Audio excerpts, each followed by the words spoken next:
Hey there. Ritual here to give a big shout out to you for making it through the hectic holiday season. The magic of those family moments, that was you. And now there's new milestones to prep for in 2025. This new year, check clean, quality pregnancy nutrient support off your to-do list with Ritual. We've done the research to create science-backed pregnancy support like our prenatal multivitamin, natal choline, and fertility support, all designed to be taken alongside each other. But don't just take our word for it. They're also third-party tested for microbes and heavy metals and Clean Label Project certified. So whether you're trying, thinking about trying, or already there, we don't have to tell you that prioritizing yourself can be the hardest part. That's why we're helping you get started today with 30% off a 3-month supply for a limited time at ritual.com/podcast. These statements have not been evaluated by the Food and Drug Administration. This product is not intended to diagnose, treat, cure, or prevent any disease. Okay. All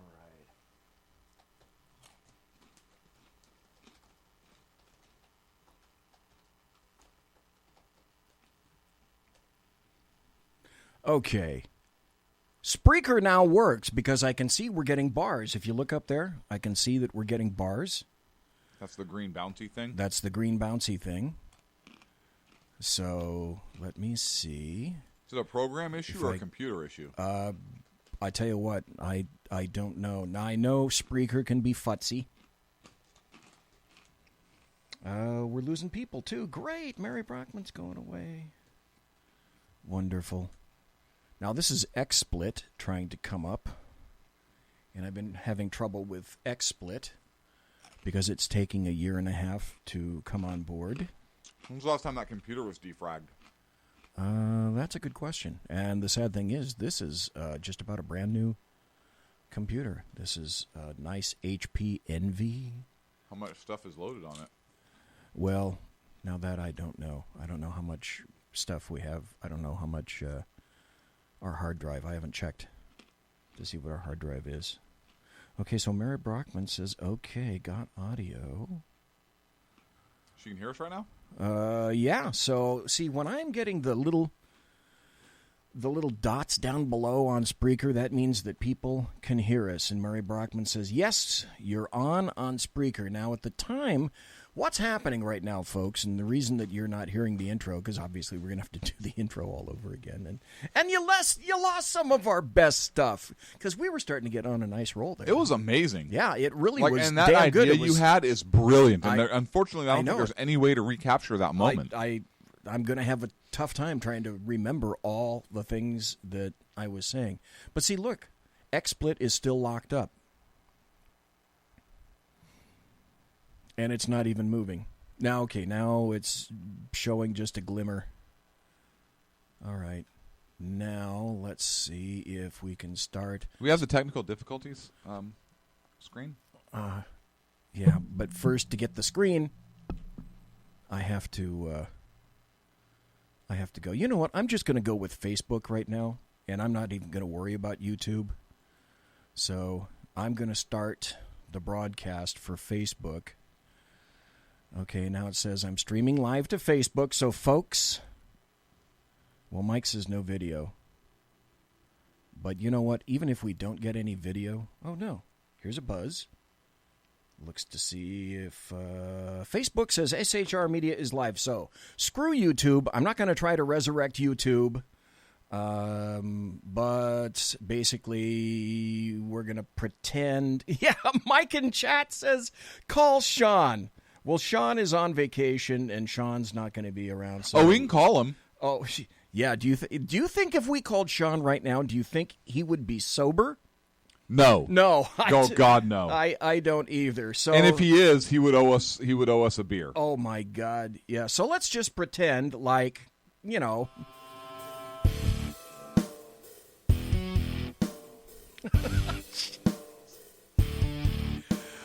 Anyone love technology the way I love technology?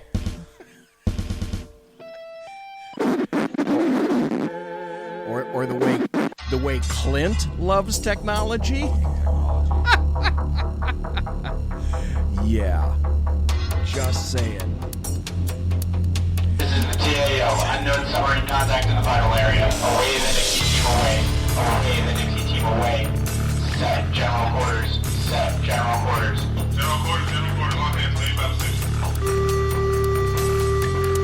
General quarters, all hands, leave up station. So what's going to happen tonight is Clint and BZ are going to tear once again, and I say that quite repetitively. Once again, through literally through the gristle of today's screaming headlines and rip out the sinewy tendons of truth ensconced within, all from the hoary streets of Sacramento, Fornicalia, exposing the trembling toadies, the sniveling jackanapes, and fripperous flopdoodles infesting leftist and progressive ant farms nationally. I think I got through that one this time. nice work. And now it indicates up there that Facebook is live. Now let's go over and look at Spreaker. And I'm getting green lights on Spreaker. Jesus. Okay, and everybody says video on Facebook. So I'm gonna. Are we not running video tonight? No, we're on Facebook. Yeah, we got video going on Facebook. So you know what? I consider this a win for BZ. And I got to tell everybody why, even though we are starting over. And if we're starting over, I'm going to tell people what they didn't hear. And I'm going to tell them about the wonderful grace and kind goodness of Clint. Because this big Pepsi bottle right here, Clint got for me on the way over here. I have not had a Pepsi in this studio for at least 6 months, ever since the demise of Sackheads, maybe even a little bit before that.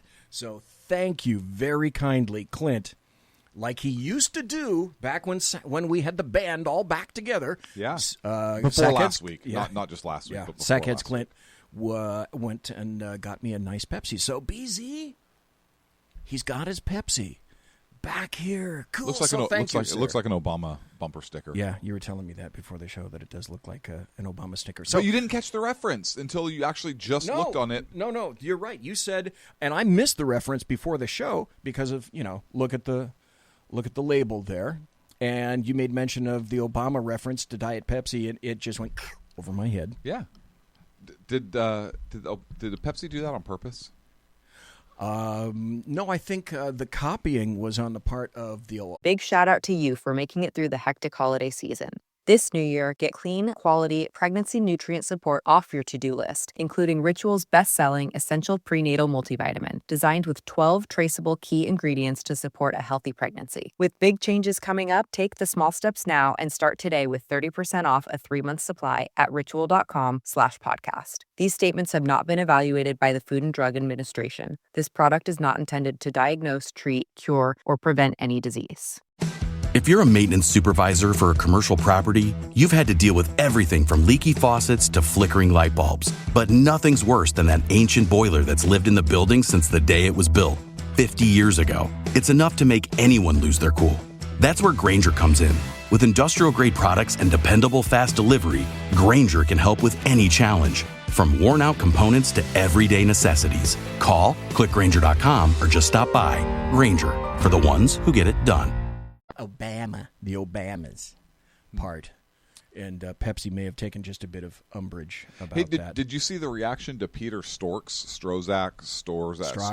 Lionass? I forget, however you pronounce his name. Yeah, Strzok. Did you see the reaction to his testimony today?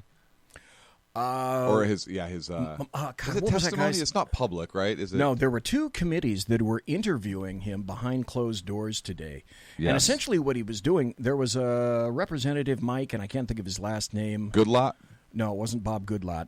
But essentially what he was saying is that all Strzok is telling us, even behind closed doors, is he's falling back on, well, I can't tell you that because everything's classified.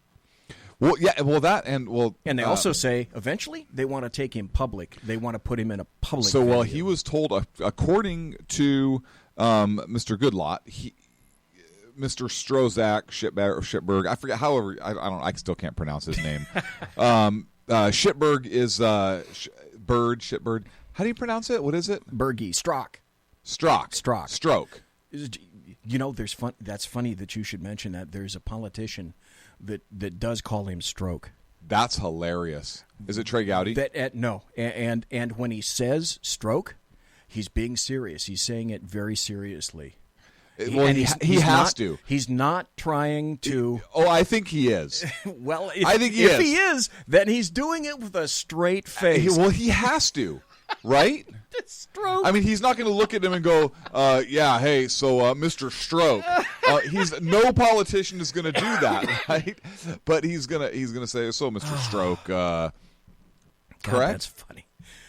This whole situation, you can't write stuff. So like this. Goodlatte says that he doesn't believe he's being truthful. He says that his explanation for answers to questions about the, quote, hateful nature of his text, that his attitude and his answers are just not believable, he says. And another interesting thing... Isn't that essentially perfectly in keeping with what we think about the FBI in general? Yes, it is. And apparently, Mr. Shitbird was told by FBI lawyers to not answer, quote, many, many questions. Now, see, when your FBI, the alleged, air quotes, premier law enforcement I already know what you're thinking. You know what I think of the FBI. When I say this, but I say the alleged premier law enforcement agency in the entire United States, when the FBI tells its own agents to do something or not to do something like this, and you know that it's done only to obfuscate and to not reveal what's truly going on behind the curtains, then how can you possibly have any confidence in the FBI at all? They are continuing to disintegrate right before our very eyes. And they're not doing themselves any favors. Right now, the FBI is on the same par with what I call the LDAM, leftists, Democrats, and the American media maggots. Confidence in all three of those venues is plummeting, and now you have to put the FBI essentially in the same category as the American media maggots. They are that deserving of distrust. And if you let me ask you this then, Clint. Sure. You think that now I know for a fact you don't care for the FBI. Where would you place the DOJ on sort of a graded scale with regard to the FBI? Equal footing. Lower than the FBI? Equal footing. Not even higher than the FBI. I would say no, because the Justice Department doesn't seem to be doing much of anything about the FBI. The FBI, as I understand it, is a part of justice, correct? They are under the umbrella Department. of the Justice Department. Correct. And being under that umbrella, it doesn't seem that the Justice Department is doing a effing thing about enhancing cooperation with Congress, enhancing transparency to the American people. And here's an aspect of the story that is being missed. And maybe it's because even the public doesn't look at the FBI as cops.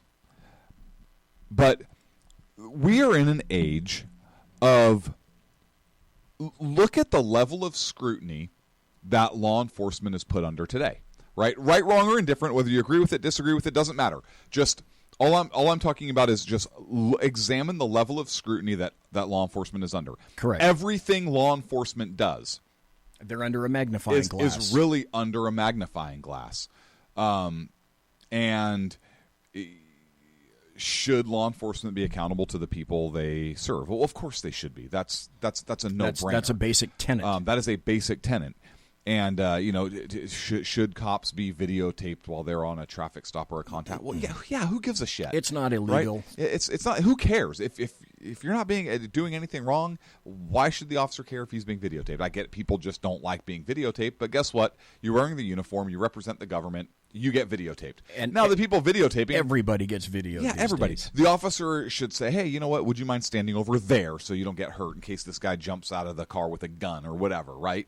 That's reasonable. You're not going to be right up in the guy's face interfering with the business that the officer's conducting. But there is such a level of scrutiny, and people are so quick to jump to the officer was wrong. Case in point. If an officer, and I know a situation similar to this just happened, fleeing felon, violent and atrocious felony committed, Person's running away, probably going to do it again. They are running away. Law enforcement in the state of California may use deadly force to apprehend that individual. He shot him in the back. Big shout out to you for making it through the hectic holiday season. This new year, get clean, quality pregnancy nutrient support off your to-do list, including Ritual's best-selling Essential Prenatal Multivitamin, designed with 12 traceable key ingredients to support a healthy pregnancy. With big changes coming up, take the small steps now and start today with 30% off a 3-month supply at ritual.com/podcast. These statements have not been evaluated by the Food and Drug Administration. This product is not intended to diagnose, treat, cure, or prevent any disease. While he was running away. And he was unarmed. Yeah, the fucker killed 3 people and was probably going to go do it again. Garner versus Tennessee. Had no other way to apprehend him. So guess what? That's what happened, right? But can you imagine the uproar if that were to happen today? And I mean, look at the uproar of some similar cases that are happening. An officer makes a stop and tells somebody, hey, slow down. Oh, the officer was rude and discourteous. There is such a level of scrutiny on law enforcement nationwide, but particularly in states such as California, New York, Illinois, right? All the big liberal areas. Why is there not the same level of scrutiny? Right. Similar scrutiny for the FBI. Yes. And these fuckers have given you damn good reason to distrust them. Their investigations are infinitely more politically sensitive. Yes. Than that, and deserve such scrutiny. Yes.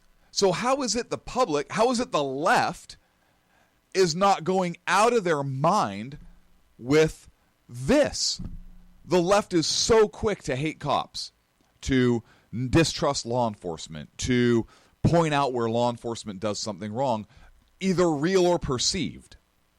That public trust is such a huge, huge issue right now in the law enforcement community.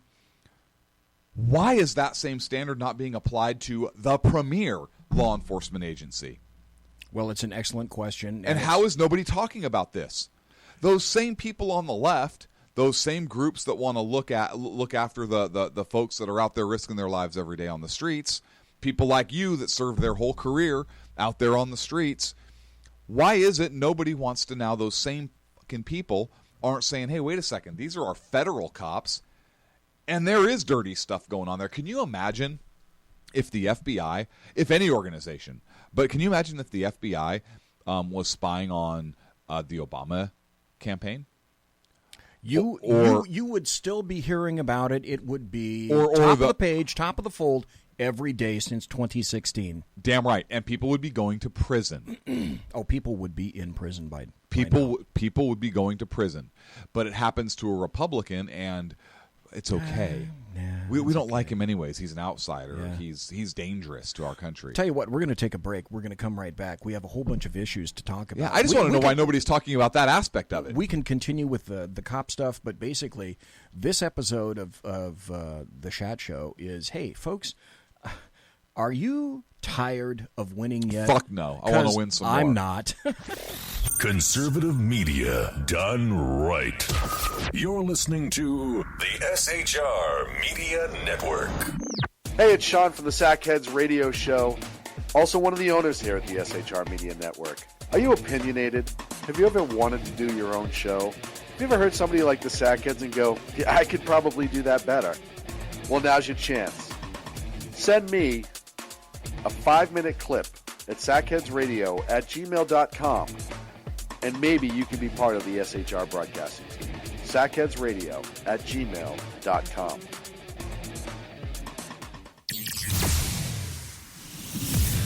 Broadcasting behind enemy lines in occupied California, a mere 2 miles from the state capital, the bloviating Zeppelin's Berserk Bobcat Saloon Radio Show can be heard every Tuesday and Thursday night at 8 p.m. Pacific and 11 p.m. Eastern, only on the SHR Media Network. Go to shrmedia.com to listen. You can also watch on the SHR Media Facebook page and the SHR Media YouTube channel. No goldfish were abused in the making of this ad.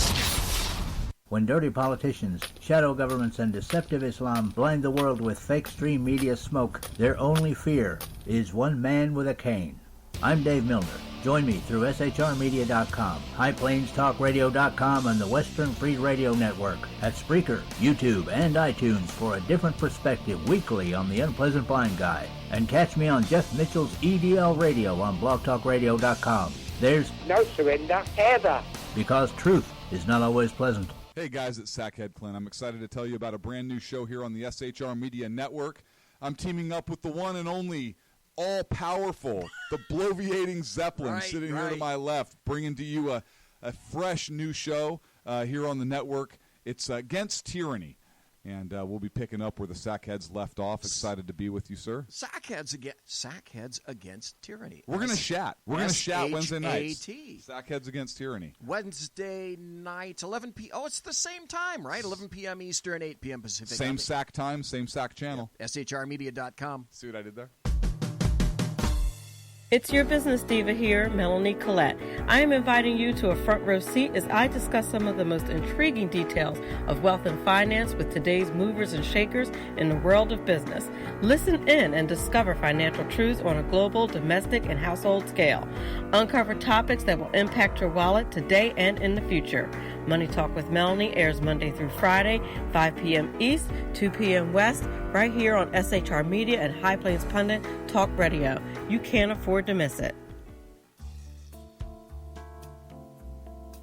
Human by race, Christian by faith, American by nationality, and conservative by choice. Reverend Ralph J. Chittum Sr. is the right guy on SHR Media from 8:05 to 9 p.m. Monday through Friday. And if on the rare occasion I am ever wrong, I will still always be right. The right guy on SHR Media. Hey, this is Michael Wright. And I'm Shannon Wright.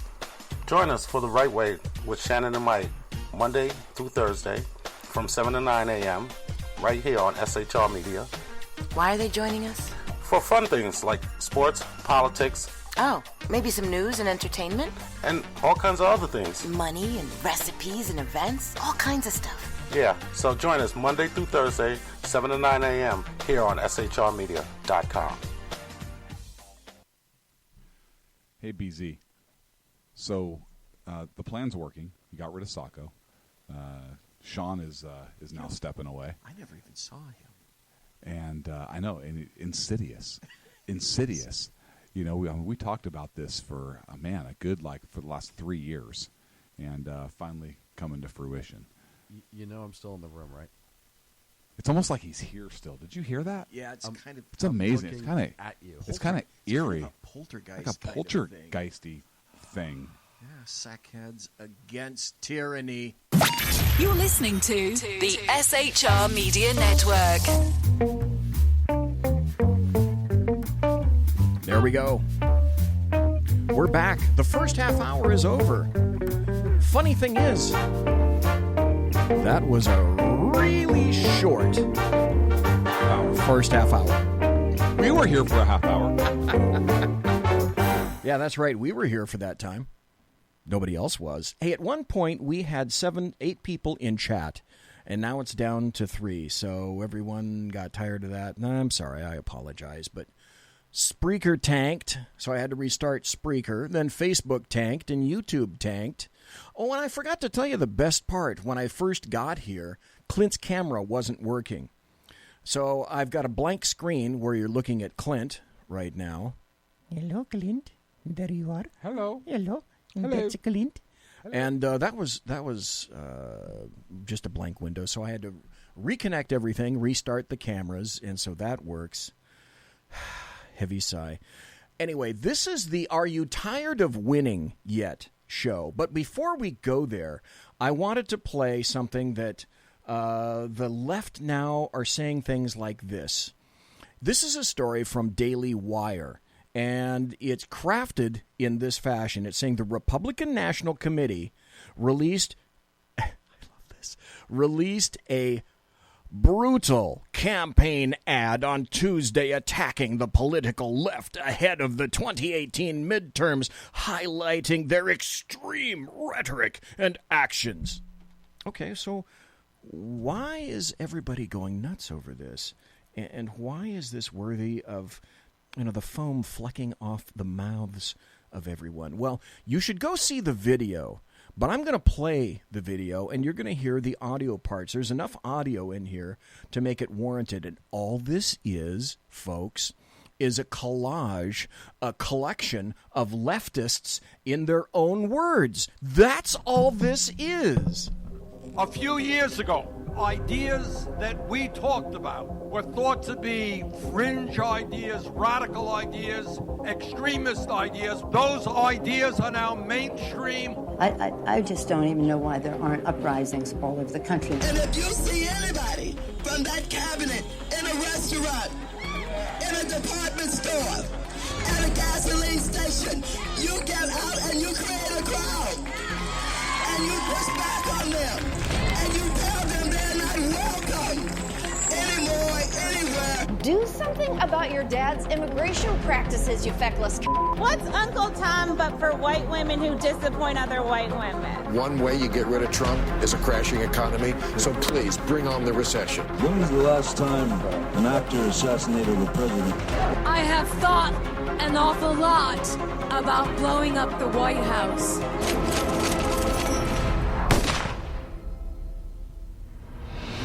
In their own words, the left in 2018. Unhinged. And that's an actual RNC ad. That's a damn good ad. Now, the thing that you didn't see is you didn't see Kathy Griffiths holding up the bloodied head of Donald Trump, Johnny Depp, all sorts of celebrities, Snoop Dogg shooting a gun at President Trump's head. All of these things in the visual aspect of that video. That's all you did was hear that. You need to go look at the video. I think it's one of the first videos I've seen where the RNC is actually pushing back at leftists, and it's not creating anything than displaying what they're saying themselves. Nothing more than that.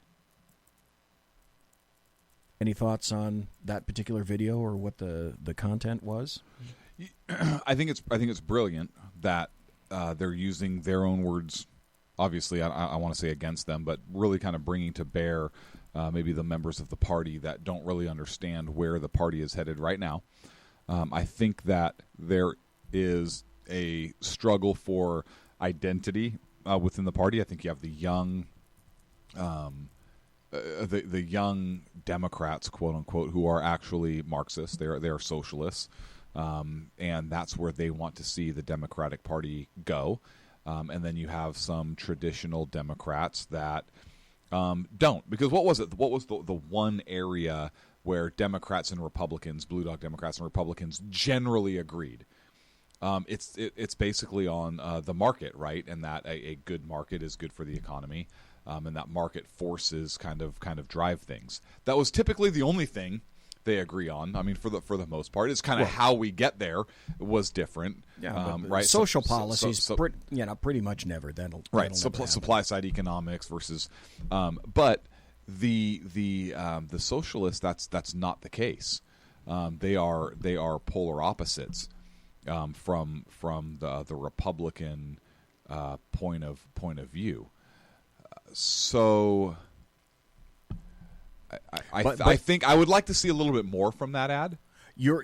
What I would like to see, I mean, I didn't time it. I think that's about a minute ad. But if they could edit it down and take back some of the audio cuts and then insert, and this is what we've done for you, given you tax cuts, tax breaks, brought jobs back to America, reduced regulations, and so on and so on and so on. Yep. And not just make it all negative, but then show the contrast between what leftists do or don't do and think and what the actual people on the right, the conservatives, have been doing under the aegis of Donald Trump. Mm-hmm. Now, you mentioned that the Democrats are in a schism right now, and you are absolutely correct, because here are two perfect stories of Democrats at odds with each other. So New York... let's see, and Maryland, I think, had their elections yesterday in runoffs. Now, in one particular election, Chelsea Manning, who was, what was that Army dude's name first originally? Chris Manning. He's that transgender guy that the Army paid to have him go full transgender. And so this is from the Washington Examiner. Chelsea Manning loses Senate bid. So she was running for the Senate.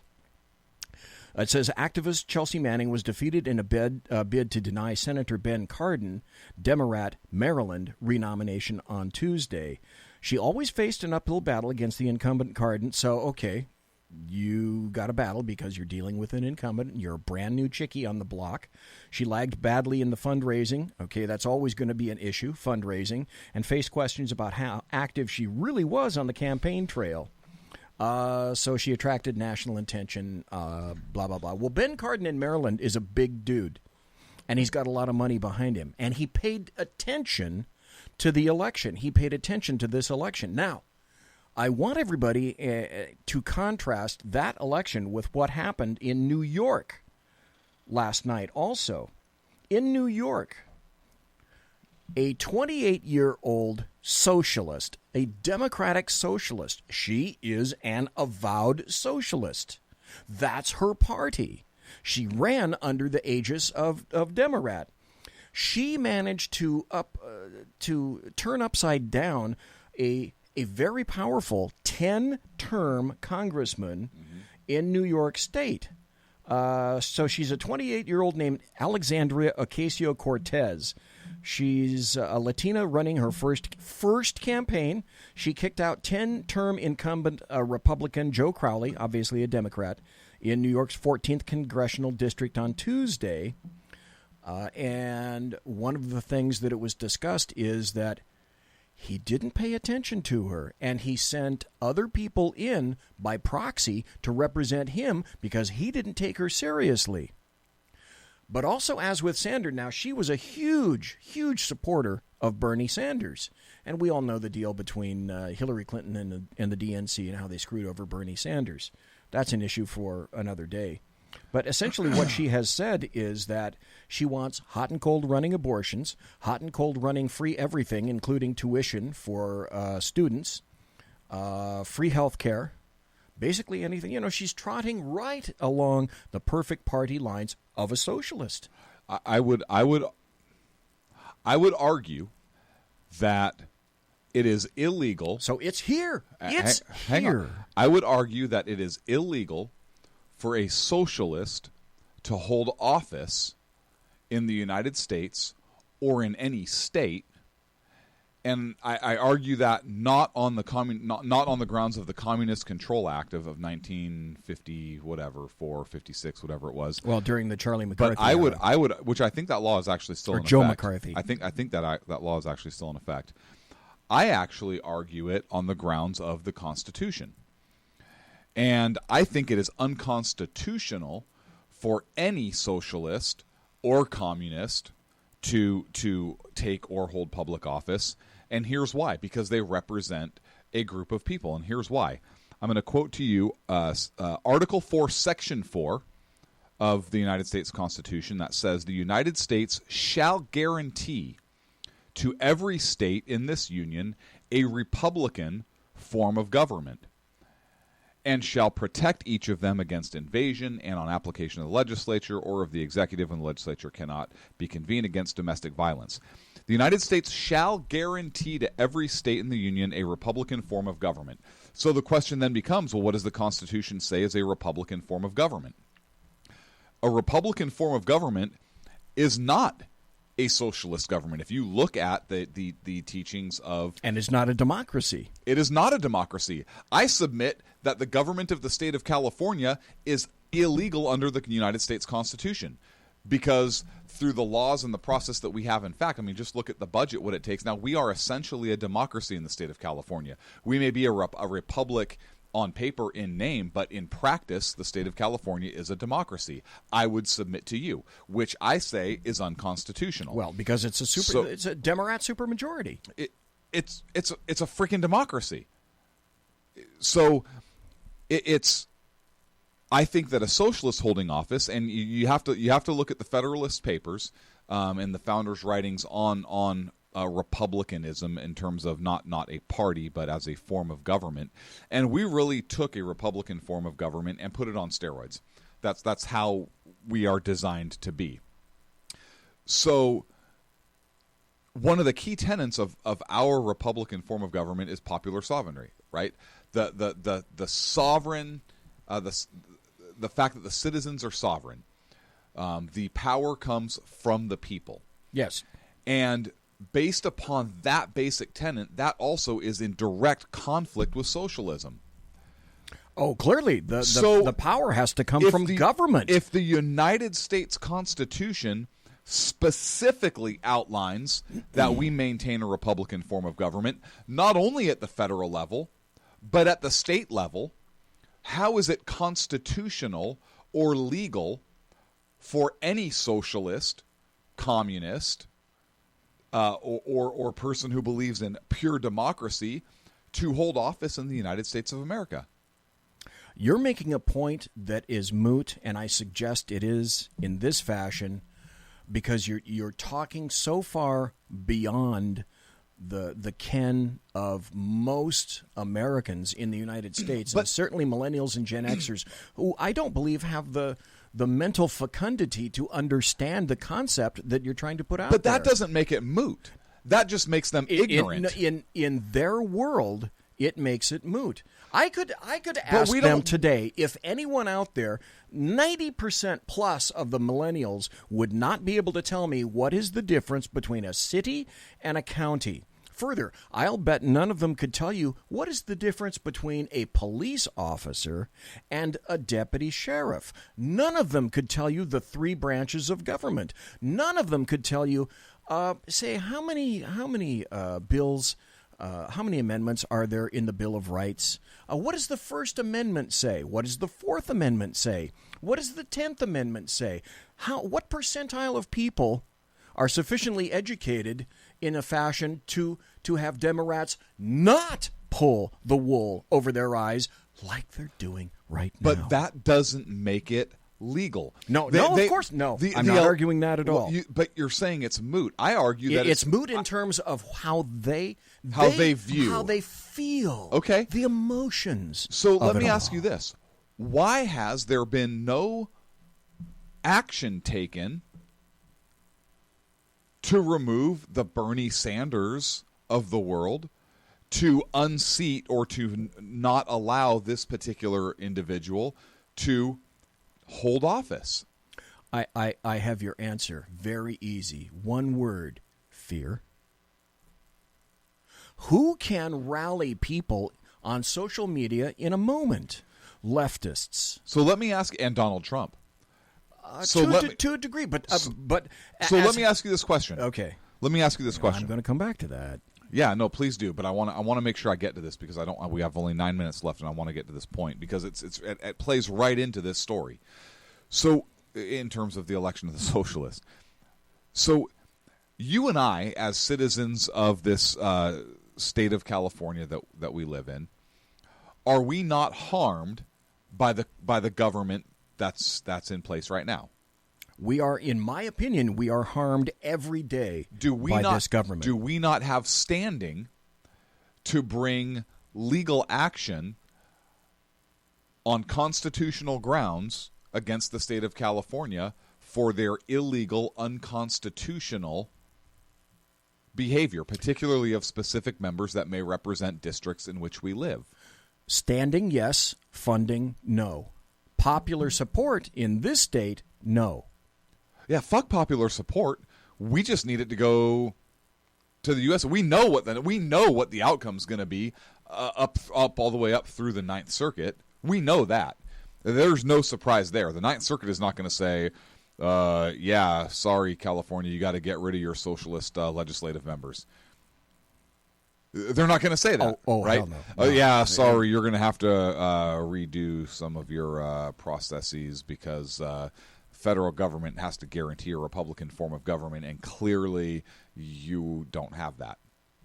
Never happened. No. But SCOTUS can hear it. Correct. And after the top of the hour, Like how I did that? I do. Did you like how I did that? Listen, I see what you did there.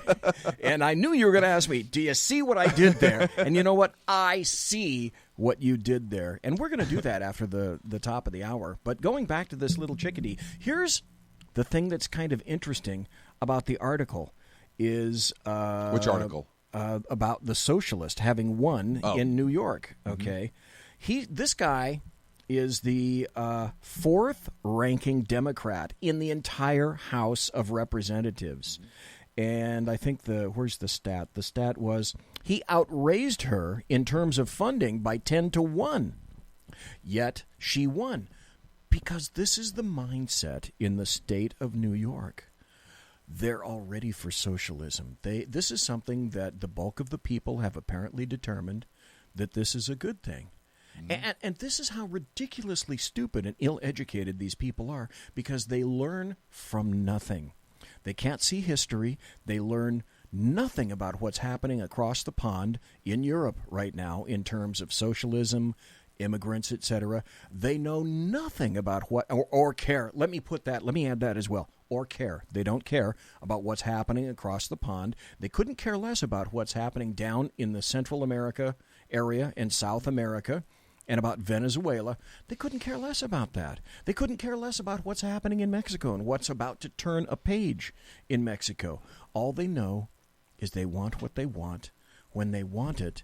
And this is basically what, God, if I could remember, and maybe somebody in chat, well, there's nobody in chat anyway. So I can't remember who said this, but basically an individual said that when the words to this effect, when the electorate determines that it can vote itself largesse, from the public coffers, essentially that nation begins a death spiral. And I'm going to suggest that we are in terribly conflicted times right now, but after we come back from the top of the hour break, I'm going to throw some things out there to indicate that I don't believe we're in a death spiral. Now, we are in a critical portion of this country's history. That's for sure. That's a given. By the way, I forgot to tell you, I think I already did, but she wants this Ocasio-Cortez. I think people are going to start calling her OC. She wants universal health care, a federal jobs guarantee, the abolition of ICE. So, again, another complete open borders bent, just like Big L libertarians, which is why I will never stand with Big L libertarians who want open borders and no limitations on drugs. There should be no limitation. You know what, libertarians, with regard to those two aspects, take a big cup of fuck you, because I am never going to go there. That just doesn't work. You can't keep a country like that. It's just not possible. Let me throw this out here. We got about 3 minutes before the end, and I found this article. And there are two stats. This is a recent poll from Rasmussen. Now, I've seen two variants of this article. And one of the variants, now I'm on the actual Rasmussen Reports site right now, which says 31%. And then I've seen another article that says 44%. That's a big spread. But in this article, 31% think a U.S. civil war is likely soon. Any thoughts on the matter for yourself? Or its implications?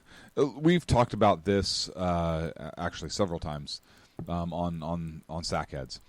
And yes. And here's why I believe that it is not only likely, but it is.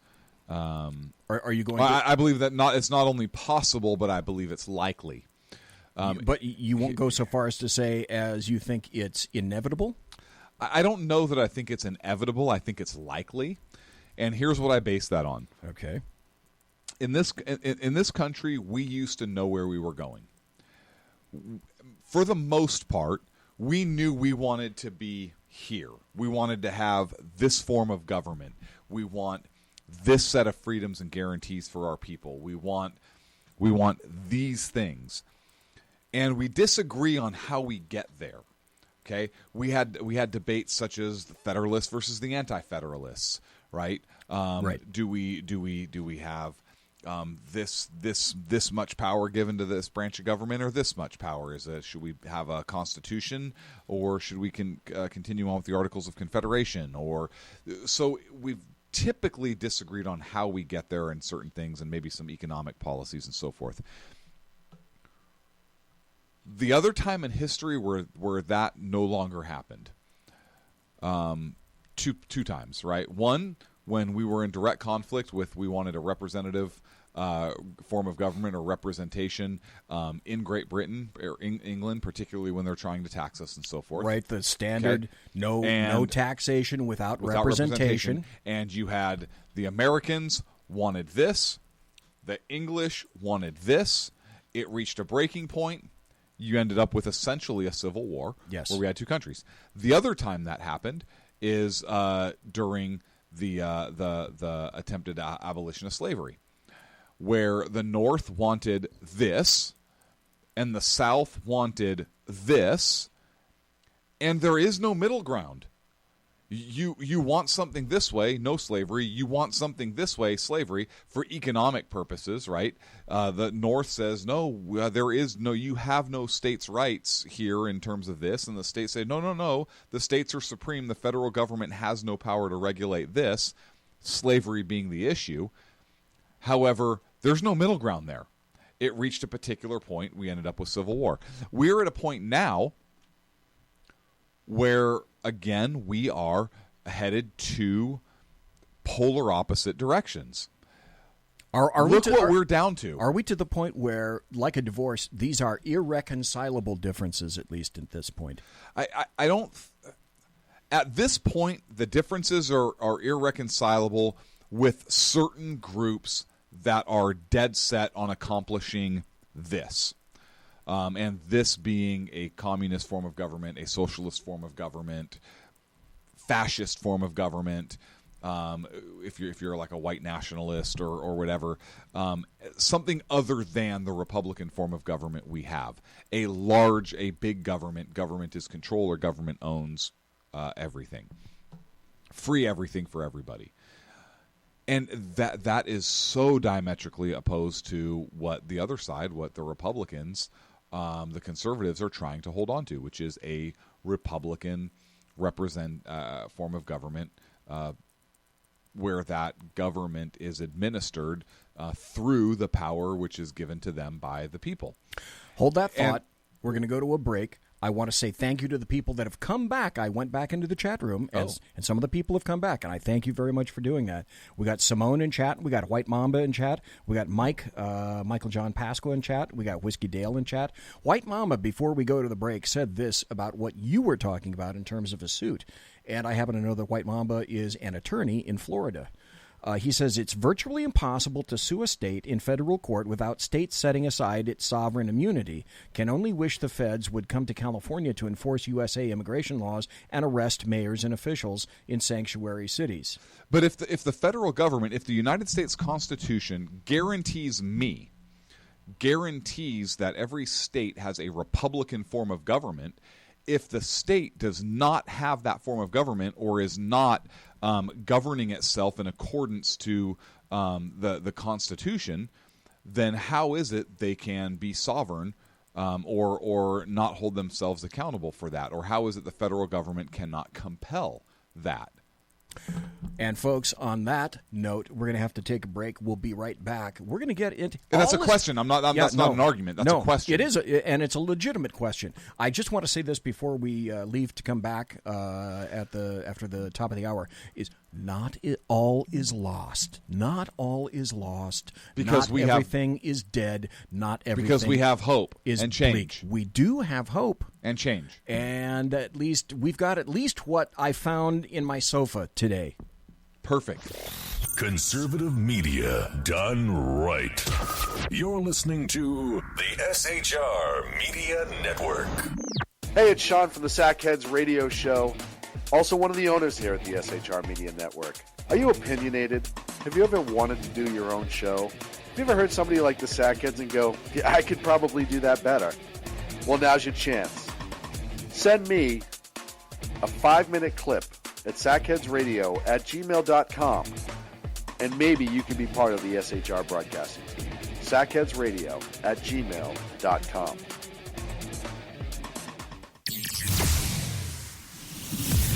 Broadcasting behind enemy lines in occupied California, a mere 2 miles from the state capitol, the bloviating Zeppelin's Berserk Bobcat Saloon Radio Show can be heard every Tuesday and Thursday night at 8 p.m. Pacific and 11 p.m. Eastern, only on the SHR Media Network. Go to shrmedia.com to listen. You can also watch on the SHR Media Facebook page and the SHR Media YouTube channel. No goldfish were abused in the making of this ad. When dirty politicians, shadow governments, and deceptive Islam blind the world with fake stream media smoke, their only fear is one man with a cane.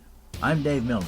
Join me through shrmedia.com, highplainstalkradio.com, and the Western Free Radio Network at Spreaker, YouTube, and iTunes for a different perspective weekly on the Unpleasant Blind Guy. And catch me on Jeff Mitchell's EDL Radio on blogtalkradio.com. There's no surrender ever, because truth is not always pleasant. Hey guys, it's Sackhead Clint. I'm excited to tell you about a brand new show here on the SHR Media Network.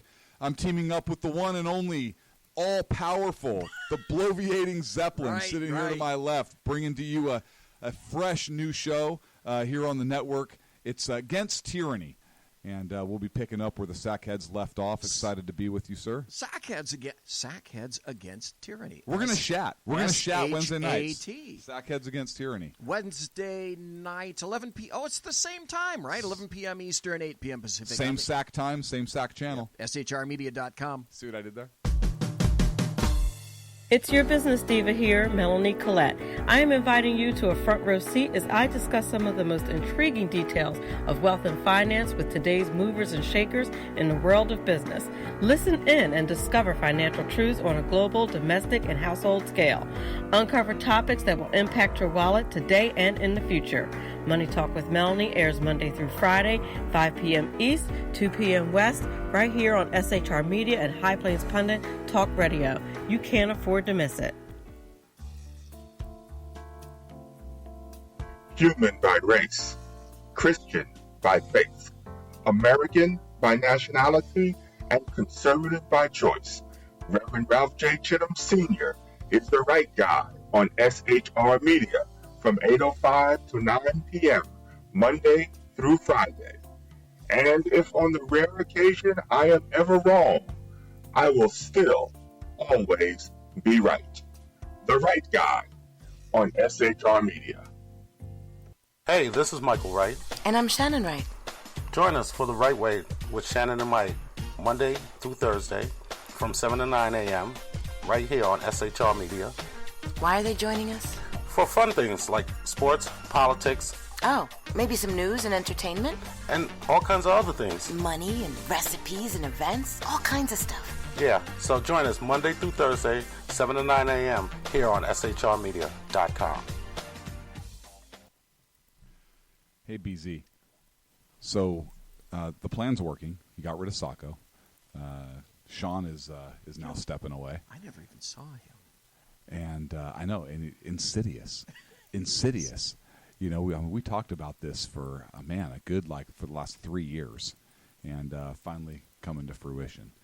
You know I'm still in the room, right?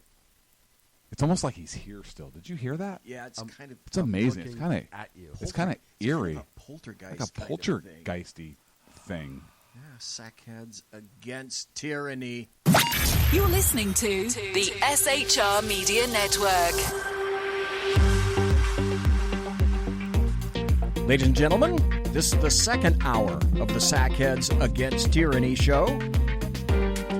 We had some issues with technology at the beginning of the show. Hey, where's your t-shirt? Because this is what we both happen to think about technology. You got to hold it up a little higher. There you go. Okay. That's what we think about technology here at the Sackheads Against Tyranny show. It's a chat show. And by the way, thanks for everyone being in the chat room tonight, and thanks for those folks coming back into the chat room tonight. Now, I said before the break, all is not lost. All is not lost. That's why I happen to call this Are You Tired of Winning Yet show. And here's one of the reasons. Let's see, Tuesday, the Supreme Court okayed Trump's travel ban and rejects the Muslim bias claim. Big win, huge win. Now, when that came out, I could hear leftist heads exploding all across the fruited plain. A sharply divided Supreme Court upheld President Donald Trump's ban on travel from several mostly Muslim countries Tuesday, the conservative majority taking his side in a major ruling supporting his presidential power. A dissenting liberal justice said the court was making an historic mistake by refusing to recognize the ban discriminates against Muslims. Stop. This in and of itself is a false statement, and coming from the Supreme Court, a liberal justice whom it didn't name. By the way, I need to tell everybody that just like so many of these things, it was a squeaker. It was 5-4. And just like most all these other 5-4 cases, who was the swinger? Anthony Kennedy. We'll get to Anthony Kennedy in a moment. But it was a big win this week for Donald Trump, and essentially it's saying that what Bush did was okay, and what Jimmy Carter did as a Democrat was okay too, in limiting the people that come into this country. It's a win, period. End of statement. And that it's saying that the president, because they were at least the ones that voted on the 5 side, were saying that in terms of presidential power, yes, the president does in fact have the power to write an executive order like this. Okay, all right, it took 3 iterations to get to the point where it went to SCOTUS, and they liked that one. But it again overturned the 4th and the 9th, which are wacky courts anyway. And so this was a massive win. But wait, it didn't stop there. Then the Supreme Court decided that it sided with California anti-abortion pregnancy centers. And I didn't hear a lot of play on this. The U.S. Supreme Court has reversed a lower court decision upholding a California law requiring anti-abortion crisis pregnancy centers to more fully disclose what they are.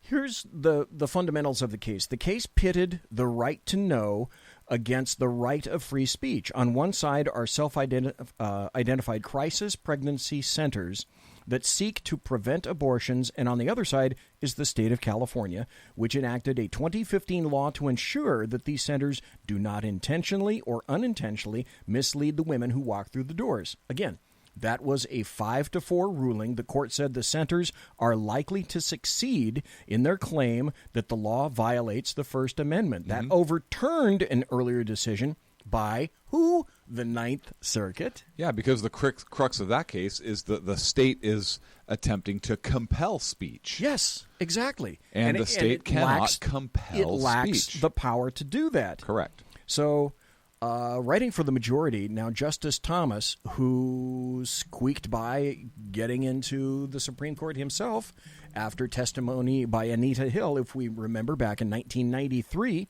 writing for the majority, Justice Clarence Thomas said the law targets speakers, not speech, and imposes an unduly burdensome disclosure requirement that will chill their protected speech. So again, okay, I happen to consider that a win. Then there was this, and this really flew right by most of everyone, and it was not a 5-4 decision. You know what? I'm going to come back to that because I have a particular bone to pick with that. Then today, another SCOTUS decision came down, and it said, you know what? Unions cannot force government workers to pay fees. Now, what they mean by fees are union dues. So let me give an example. I worked for a local sheriff's department, and my department had an association, and the association would represent you if you got your butt into trouble. BZ's butt was in trouble very seldom. So actually, did BZ ever use his union ever in his 35 years of working just for that particular agency? And the answer is no. However, having said that, it wasn't until 98 or 2000, 99, right around in there, when the association said magically one day, you know what, we are a closed shop. And for those of you who don't know what a closed shop is, that means that you are a member of the association. You don't have a choice in terms of becoming a member of the association. And whether you like it or not, we're taking union dues directly out of your check. We're not giving you the option of writing us a check later. We have an agreement with the county that says that our union fees will come out of your check immediately before you even cash it, before you even see it. So that is a closed shop. They did have one option at the time. Finally, after a couple of people said, you know what, I kind of disagree with this, they provided people with the option of this, saying, okay, now if you want, we'll give you another option, and that is you can donate, air quotes, those fees for the association to, and I chose the chaplaincy, the law enforcement chaplaincy of Sacramento. So my union fees didn't go to my union. They allowed me to divert them over to the chaplaincy, the law enforcement chaplaincy of Sacramento, which I did. Because when I was in homicide, some of the first people to show up on my cases were the law enforcement chaplaincy. And they did incredible work talking to the victims of homicides, of robberies, of violence, of terrible, terrible situations. And so I could see they did good. And so my fees went over there. Now, absent that, most people got no option. Your dues come out of your check, period. End of statement. The other thing that they made sure that they did is each academy, you had to provide for time for the association to come in and talk about the benefits of belonging to the association. And then once you got your first county paycheck, your union fees started coming right out. So you didn't have a choice. Now, this decision says you have a choice. Well, I think you used to have a choice, but you could be a non-member, but because of the union's bargaining would benefit you, they would say, okay, but we're taking, so our dues may be $69 for members, but you don't want to participate because you don't like our political speech, so you pay $65 to help cover us because we bargain and you get the benefit of that, so you have to share some of that cost. But those $4 extra that we would use for political, you don't have to pay that. So for like SEIU, I believe, that was an option. Okay. And now, so, see, you would be more knowledgeable about that than I was. I can only talk about the county level and what happened to me. So if that's how the state is handling it, I don't know. I'm just saying I know SEIU does that. Because SEIU is a big union for all over. I don't know what the state does or doesn't do, or how many unions they even have. Okay. But I do know that through some of those unions that is an option, and I don't know if that was brought to light in this particular case or not. Basically, what it said is the court's conservative majority, re-empowered by Justice Neil Gorsuch, scrapped a 41-year-old decision that had allowed states to require that public employees pay some fees to unions that represent them, even if the workers choose not to join. So the 5-4 decision will not only free non-union members in nearly 24 states from any financial ties to unions, but also could encourage members to stop paying dues for services the court said Wednesday they can get for free. So then you have to back up and ask yourself, okay, so what are the ramifications, do you think, now for unions all across the United States? Because they were, I can't say necessarily so much anymore, but my God, unions were a reliable, consistent power base for the Democrats for years. Oh, yeah. And as a matter of fact, that anti-communist law was written because unions were Most of the communists or suspected communists at the time were union folks, labor. So here's the thing. For the part that concerns me is you don't have to pay for things you can get for free. Well, what's free? Nothing's free. Nothing's free. Yeah. So is there going to now be another lawsuit because the unions are say, okay, you're paying $69 or whatever, and so this part is not free. You still have to pay us $30. They're still going to get their money. Well, with attorneys, I'm sure they'll think of a workaround, and who knows? Of course they will. There may be some person who takes umbrage to it, like the person. I think this guy originally was from Wisconsin, who started the situation.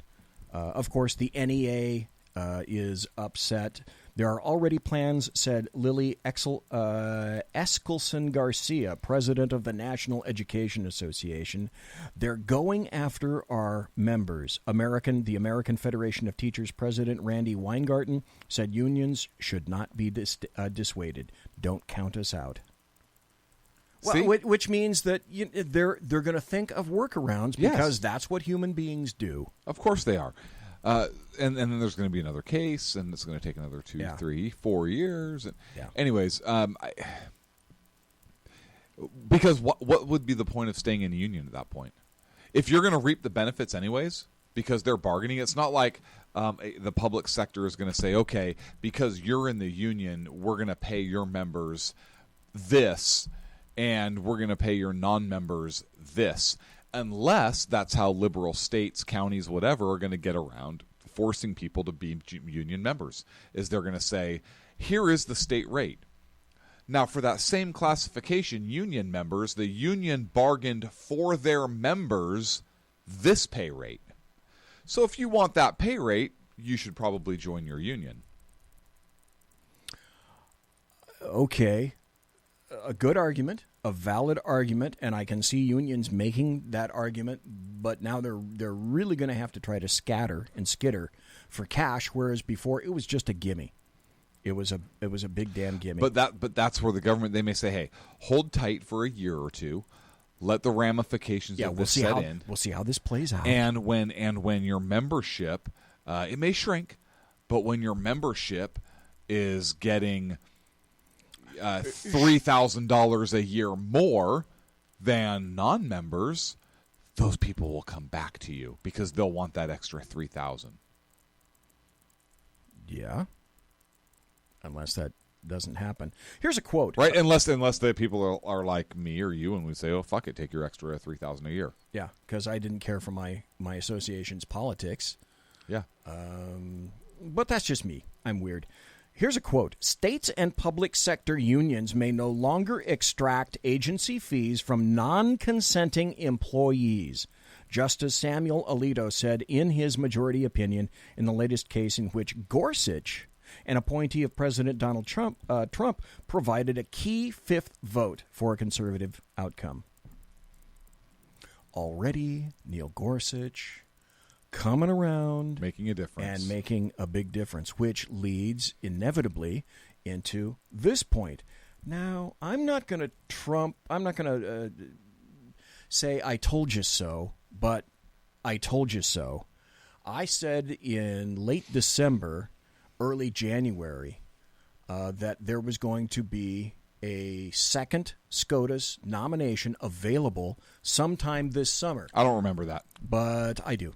I remember. I have a great damn. I do remember. And I think it was back in December. As a matter of fact, I don't think it was after the first of the year. Although you've said it several times. Okay, now I'm going with you. It was back in December. That January thing wasn't truthful. Yeah. So I recant. You're basically a liar. Right. I recant on that. But what I said was, Trump is going to get the ability to make a second SCOTUS appointment sometime this summer. I didn't predict who it was. I thought it was probably going to be Kennedy because of his age and the fact that I think, frankly, Kennedy is tired of getting the crap from both sides because he's not a political ideologue in terms of he's a strict guy on the left and he's not a strict guy on the right. He voted left with a lot of social issues, but fiscal and other issues.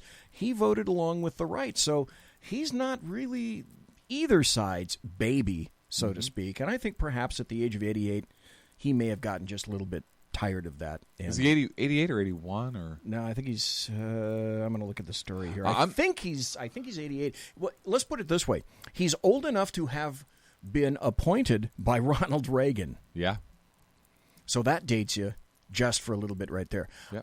I'm surprised that Justice Ruth Bader Ginsburg is actually still on the bench when she's not in public. Yeah. She's being pumped with feeding tubes and Is she sick? Oh no, the leftists are doing everything that they possibly can to make sure that she doesn't go anywhere. Although she gets, I have to say this, she gets great sleep on the bench. Hey, if you can't sleep on the bench, where can you sleep?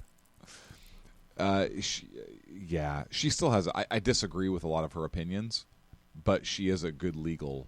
She has a good mind. She has a good mind. She has a good mind. She and Scalia were very close. Were best of buddies. Yes, so to very speak. very close, which is interesting. Yeah, I find that. But that's what our country should be. Exactly, it really is. You should theoretically be able to be at odds with each other ideologically, fundamentally, and then at the end of the day, you should be able to go to a restaurant and sit down and order dinner and not have a bunch of fucktards get in your face and scream at you. Yes. Like what's happening these days. Well, let's go back to Kennedy for a second. It turns out today that he submitted a letter to Donald Trump, and he says he's going to step down at the end of July. So Trump is going to get a second opportunity to fundamentally alter SCOTUS for, I submit, maybe 2 generations. So here's the interesting thing. The Democrats know what's at stake. Chuck Schumer is already saying. Oh yeah, he's already saying we should wait. We should invoke the Biden rule. The Biden rule. Wait till after the election. But hang on a sec, fuckhead. Yeah, that's a presidential election. Yeah, not a fucking midterm. Oh, but wait a minute. Clint, wasn't it little Chucky Schumer who said, well, there is really no such thing as the Biden rule anyway? And then, he gets up and says, we're going to enact the Biden rule. Yes. Jesus Christ. And, okay, let's go. And the Biden rule, to be fair, was over a presidential election. Yes. Yes. Just like isn't. Yes. Just like Mitch McConnell didn't confirm Obama's nominee because it was a presidential election. Right. Hey, Schumer, quit trying to spin it. This is not a fucking presidential election. No, this is a midterm. If this was a presidential election, as much as I hate to say it, I would most likely agree with Chuck Schumer, because we called it for Obama, the Obama administration. Hey, we're so close. Maybe, although that's not true. I think I actually went to bat for Obama and said, hey, look, he's still the sitting president. Let's see, who was that guy? Garland. Yep, Garland. And I don't know that he would have actually been horrible. After looking at some of the things, he would have been not as horrible. Mostly siding left, but I do not think that he would have been another Sotomayor, or definitely not a Ginsburg. Exactly, and that's kind of my point. So for who he picked, who he could have picked, and who he did pick. He was like a Kennedy, but swinging the other way. Yeah. Anyways, I digress. Look, if this bottom line, it's a midterm. No, we're not invoking anything. Donald Trump's the president of the United States. This isn't a fucking presidential election. By the way, I gotta give props where props are necessary. I said that Kennedy was 88. I'm wrong. You're right. He's 81. Oh, thank you. So I just looked at the story. Thank you. And it says. In a statement, the Supreme Court said the 81-year-old Kennedy will step down effective July 31st. The judge called it the greatest honor and privilege to serve our nation in the federal judiciary for 43 years. Wow. How many presidents? 30 of them on the Supreme Court. How many presidents did he serve under? So Ronald Reagan. Yeah. H.W. Bush. Clinton. W. Bush. Obama. And now Trump. Yeah. 6 presidents. 6 presidents. You know, that in and of itself is a history-making event. Oh, yeah. It really is. He's got a lot to be proud of. But on the other hand, I submit from Sacramento. No. Oh, yeah. Comes to Sacramento quite frequently. He's from Sacramento. I believe so. Okay, I'm going to have to look that up. Look it up. Because, look it up.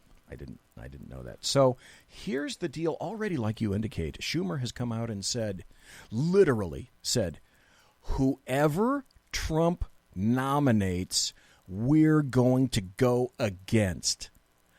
Who said that? Schumer has already said. Of course he has. That it's immaterial. He could vote. Trump could say, you know what? This guy, I have this friend over here with long robes and sandals, and he walks on water, and his first name begins with a J. Would you guys consider? No. They would stamp their little feet and say, no, we're not voting. Not that guy, not ever. As long as it's coming from Trump and someone that Trump nominates, they ain't going to go for it. So they've set up the roadblock already. But back up. Back up, Clint. This is what is so glorious. Remember Harry Reid? Remember the filibuster? Remember Harry Reid saying that, I think it's going to be a good idea, and then it came back and they Harry Reid pulled that out. I think it was for a district court judge. And now he's stepped in it, and it's biting the Democrats in the butt again. It bit them earlier this year for Gorsuch, and it's going to bite them again for whoever Trump appoints. Yes. They pulled the nuclear button, and they're going to pull it again. And they're going to pull it again because they can. Yes, and they have to. So again, now that's why they're saying Mitch. This is interesting. Mitch. Oh fuck! It's the bottom of the hour. No, finish. Okay. Real quickly, Mitch McConnell already said, by the way, we will have a nominee in place by fall. Yes. Pretty much That's says a it right hell there. of a statement from Mitch McConnell to make. Yes. And all the Democrats are saying, you ain't going nowhere. We're not having nothing until after the midterms in November. And Mitch McConnell today, after just a few hours after having heard that Kennedy is retiring, Mitch McConnell steps up and says, we'll have a nominee in place by fall. It's about time. That is a hell of a statement. By the way, born July 23rd, 1936, Sacramento, California. Cool. The SHR Media Network. Hey, it's Sean from the Sackheads Radio Show. Also one of the owners here at the SHR Media Network. Are you opinionated? Have you ever wanted to do your own show? Have you ever heard somebody like the Sackheads and go, yeah, I could probably do that better? Well, now's your chance. Send me a 5-minute clip at sackheadsradio@gmail.com, and maybe you can be part of the SHR broadcasting team. sackheadsradio@gmail.com.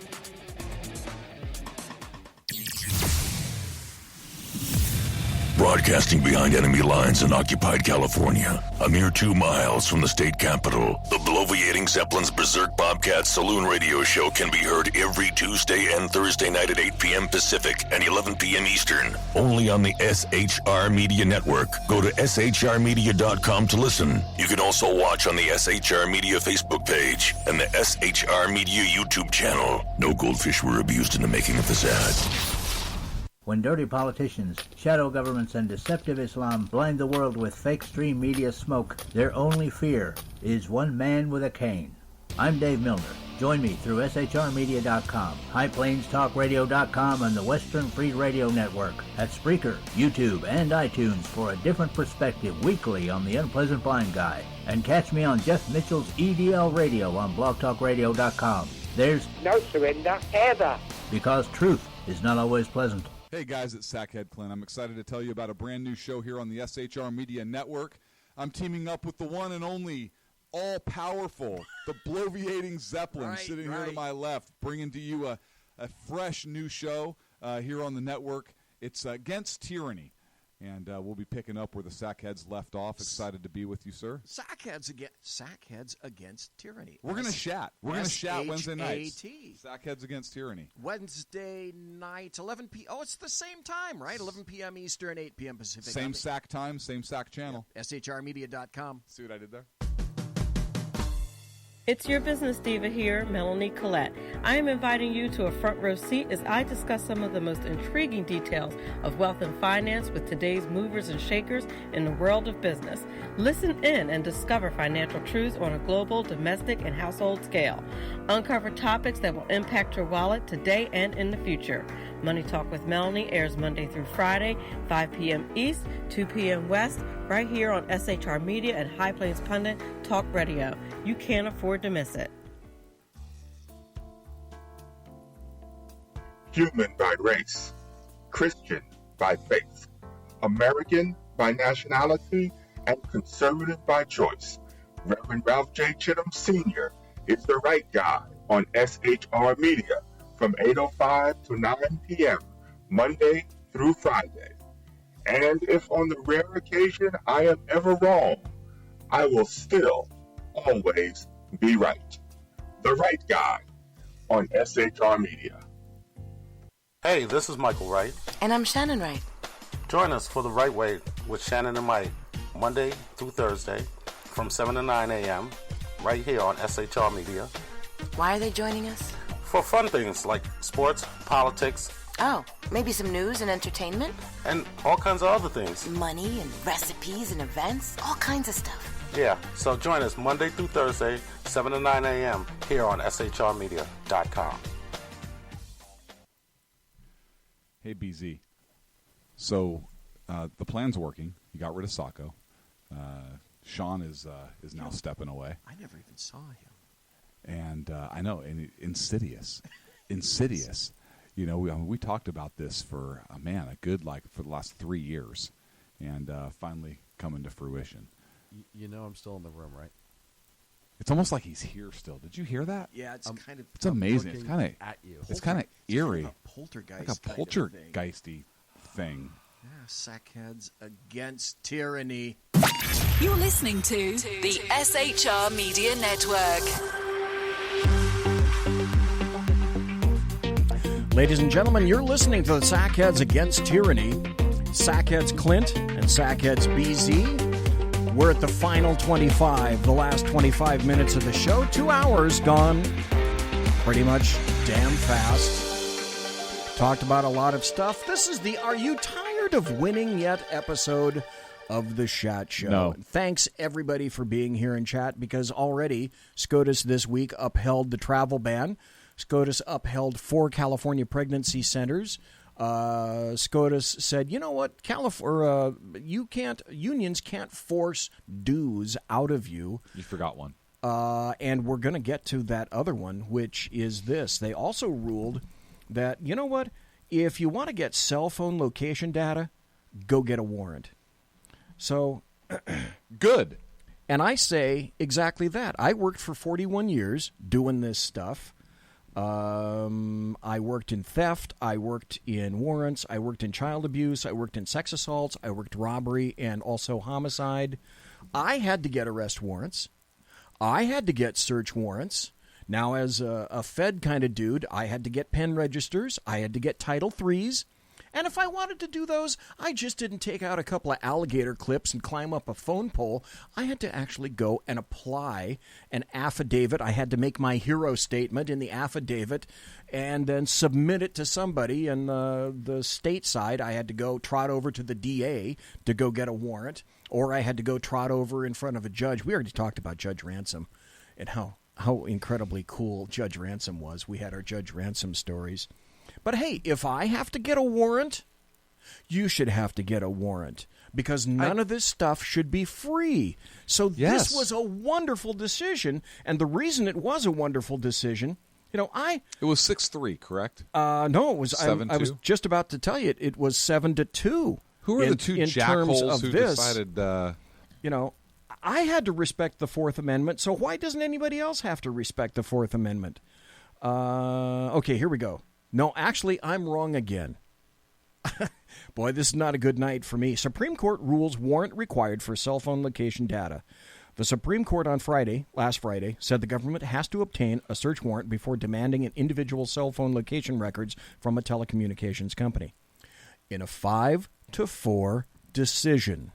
That was 5-4? 5-4. Screw me, 7-2. It wasn't like that. I thought it was either 6-3 or 7-2 also. It was a 5-4. The court said it's a violation of the Fourth for police to search a suspect's cell site location information, CSLI. But is it really unreasonable? Well, it's not like they're going to the person's house. It's really unreasonable. Here's the thing. Technology is confounding, okay, certainly. But I think law enforcement can have a tendency to get lazy, and that they cannot afford to do. My advice to cops is, especially today, don't get lazy. I was not afforded the luxury of being lazy. On homicide scenes, depending on the case, I may have already had possession of a house or a certain scene, but in order to buttress up my case, I also, on some circumstances, went to a judge and acquired a search warrant to make my investigation more bulletproof when I knew that, this might be a bone of contention, and I'm just going to do the right thing. I already got the house. I got cops holding the house for me. So why don't I just take a few minutes and go over and type this up and get it signed off and come back and know full well that this is an area that will now be bulletproof, and this ain't going to be an issue when I go to court. This stuff isn't rocket science. Law enforcement isn't rocket science. Most everybody leaves their GPS on in their phones, and that's even immaterial anyway because all the cell towers know where you are. If your phone is even on, you don't have to have your GPS on. Yep. You're pinging off those towers. You are no matter where you go. And you are leaving an electronic trail. You are leaving an electronic footprint that can be reproduced of where it is that you are because the cell towers triangulate and are triangulating off of you no matter where you go with a cell phone. So let me throw this out. I don't know if this is where I'm really going to be concerned or curious where you lie on this particular issue. Your cell phone is a lot more than just a simple communications device. It's a computer that allows you to, you can talk to people. It's a computer. And it's a texting machine, and it's a camera, it's an audio recorder. It's a computer. It's a video recorder. It's a computer. It's a computer. Thank you.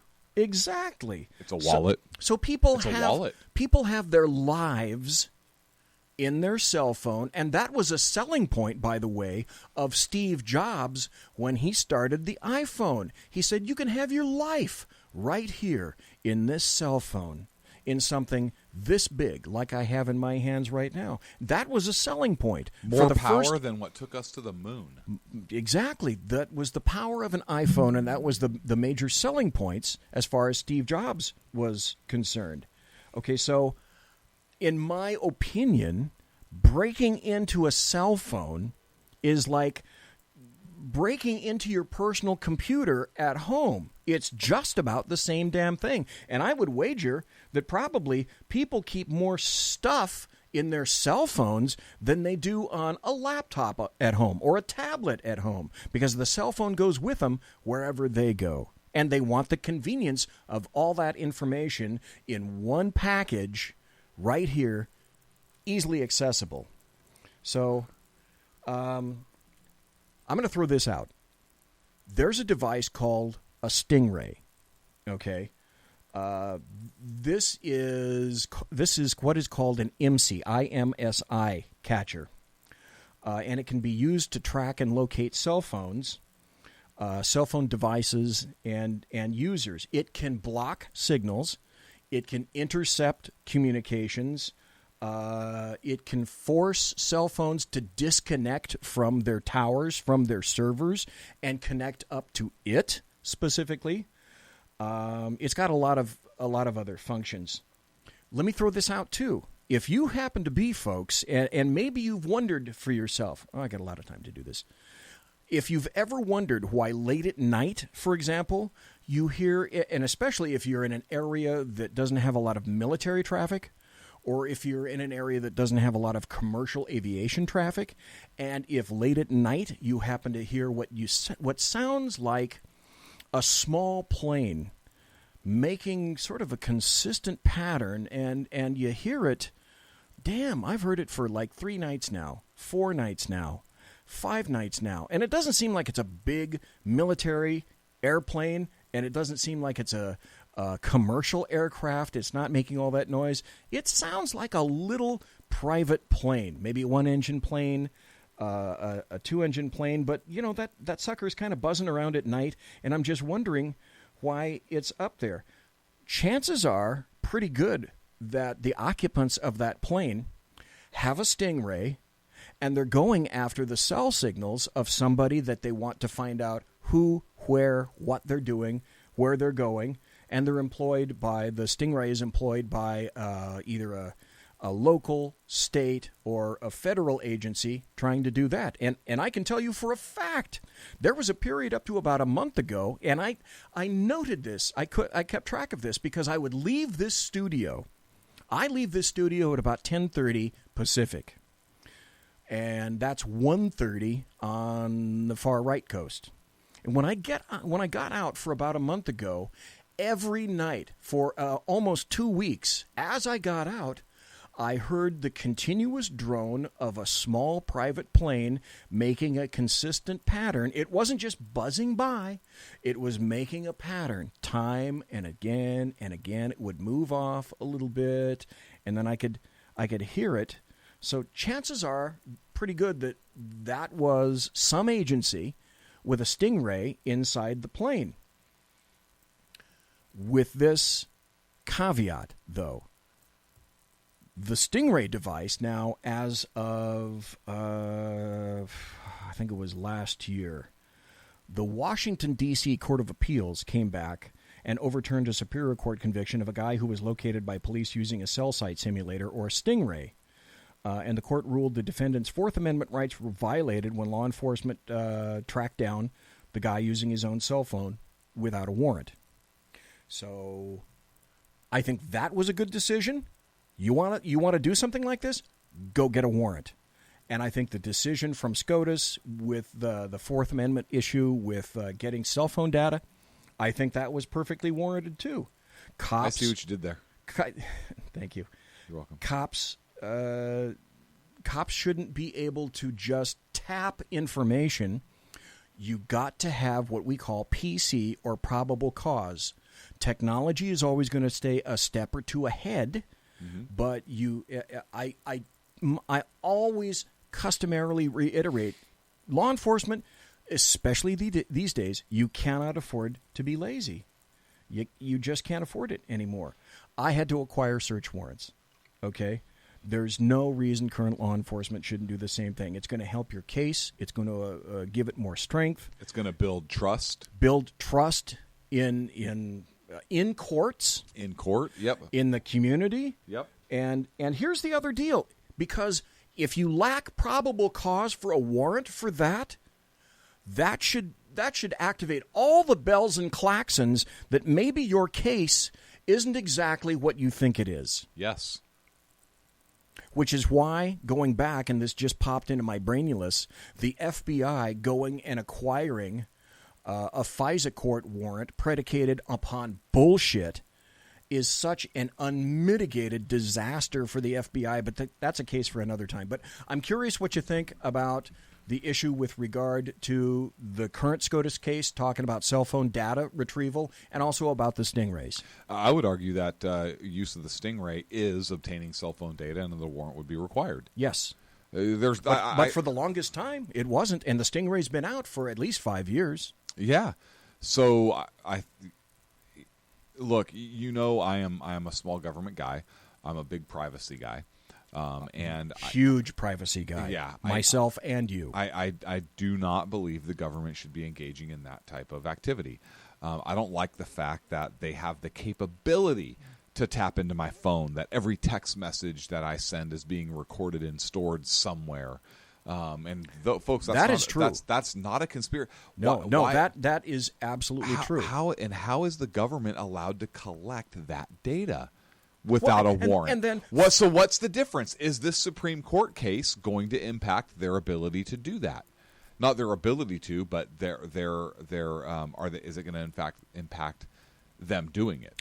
See, the problem is the court can only address issues that come before it. They can't create law, et cetera, et cetera, et cetera. That's just the way. But this issue has been settled, right? You cannot get cell phone data without a warrant. But now that issue, yes, the Stingray issue, the cell phone data issue. If the government is collecting cell phone data, vis-a-vis copying your text message, storing your text messages somewhere, is that issue been resolved? There is a multi-billion with a B dollar NSA complex that was just built about 5 years ago in Utah, whose job it is to collect everything it can. Yep. Period. End of statement. If you say something over this, the server farm in the NSA has it. If you text anything over this, the server farm in the NSA has it. It's one of the biggest server farms in the world in Utah, owned by the NSA. And the NSA also has their massive building and their server farms in Fort Meade, Maryland. And that's my point. How's that legal?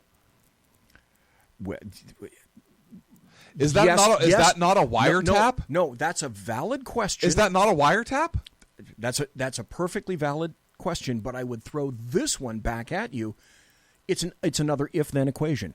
If that's true, then how can James Clapper and John Brennan, the head of the CIA, and the DCI, the director of Central Intelligence over the CIA director, how can they sit in front of the American people and lie to us and say this information isn't collected when in fact we know that it is? And certain elements have already admitted, like Julian Assange, say what you will about him or think what you will about him, he's said that that's essentially bullshit. They hoover up everything. Mm-hmm. And if it's coming into the United States, it's hoovered. There's no proving it, though. How are you going to get a warrant to go down there into the server farms? It's all hearsay, right? You're not going to do that. It's all hearsay. It exists. Really? It exists? It's hearsay. I would go so far as to say we're broadcasting over the Internet, and because we're broadcasting over the Internet, I'm sure that all these farms have certain buzz phrases and words that they look for. And we're on their radar. At the conclusion of this show, somewhere in a digital form is this show, either in video, like we have right here, or on audio for Spreaker. This show is going to sit somewhere in perpetuity in an NSA server, either back east in Maryland or someplace in Utah. Forever. Think about that. Not that this is any particular fabulous thing to crow about, but we are being kept. Basically, what you just say is that we are immortals. Yes. BZ just proved that we are immortal. Yeah, we're immortals. Okay, speaking about Kennedy. And we found that out today that he's going to be going by July. I'm glad this broke today, and not tomorrow. Now, why is that? Because most big news pops on a Thursday, and we have our show on a Wednesday. Oh yeah, okay. And they got to wait a week to talk to you about it. Another thing I want to bring up is that Trump already has his 26 people on a short list. Oh yeah, there are 3 people that he's looking at very seriously. I can't think of their names. One of them is Senator Mike Lee, if I'm not mistaken. Is one of them. And his brother, I think, is the other.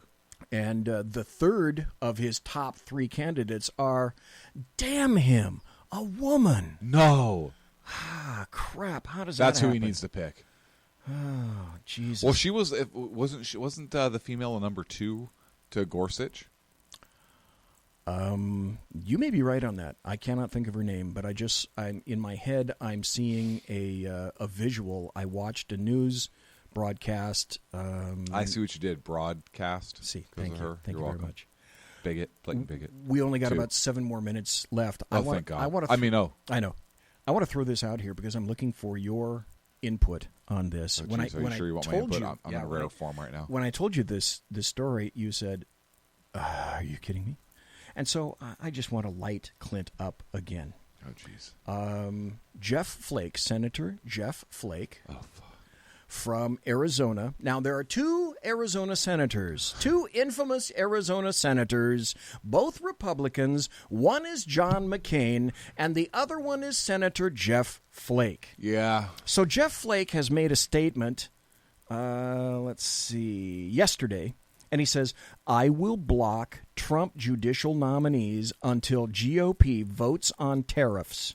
The move largely takes aim at Senate GOP leaders like Mitch McConnell, who have thus far prevented a vote on restricting Trump's tariff-imposing powers. So, a little bit about Jeff Flake. He's basically a younger John McCain. It's all about him. Mm-hmm. And the other thing I want to tell you about Jeff Flake is he has no balls. He has no courage because he has a pretty good idea that come November, facing another candidate, he would not be reelected. So he's decided that he's a lame duck. This is his final shot at Trump, and it's personal. So what he's doing, he sits in the Senate Judiciary Committee, okay? And the Senate Judiciary Committee has jurisdiction over the president's judicial nominees. Republicans have an 11-10 majority on that panel, meaning that if Flake votes with Democrats to block nominations, the Senate's calendar is going to essentially grind to a halt. It also presents a political headache for Senate GOP leaders who've touted the record pace of judicial confirmations under Trump.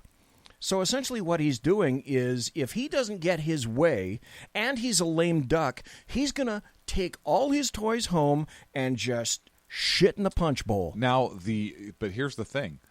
Can't the majority leader in the Senate replace him?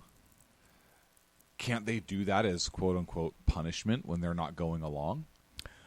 I'm not sure. Now, I know that Flake has a history of opposing basically anything Trump is for, including all of his tariff policies. Is he really going? Is he going to block a Supreme Court nominee?